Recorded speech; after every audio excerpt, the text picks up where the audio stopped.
Eto, pauwi na kami. Pinick up na itong monster naming ano. Papunta na ng Alcacin yan. Ayan. Ilo-load na. Tingnan ko itong truck na to. Itong lubid na to. 1, 2, 3, 4, 5. 5. Tapos puro double pa oh. Di 10 na plus sa kabila pa 20 wheeler na. Grabe no, 20 wheelers. No? Lintik naman ang gulong oh. Bridgestone. Talagang pangmalupitan na hatawan to. Oh. Ano to? May ano, may tube siya sa loob. Hindi siya tubeless. May tube. Ayan.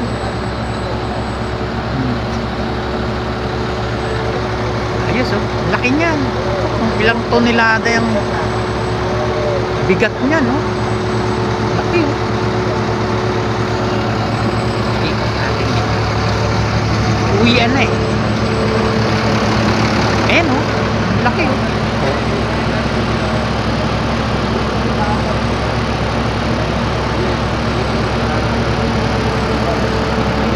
Punta na ng Alcacin niya. No? Laki oh.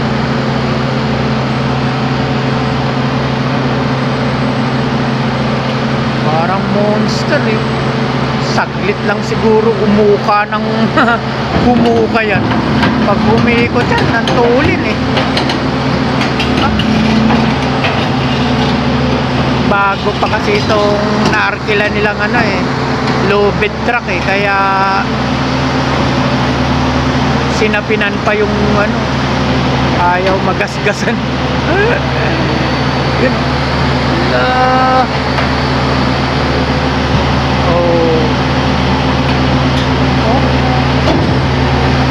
Ilang tonelada yan. Laki niyan oh. Ipit na ipit yung mga gulong eh. Na pinansapin eh oh. Okay naman, diretso naman.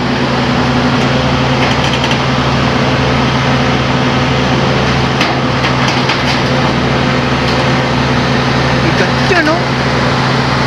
Ang mahal siguro nito. Ayun, yung Saudi na yun ang magkukuha eh. Ayun. Binibidyo rin niya.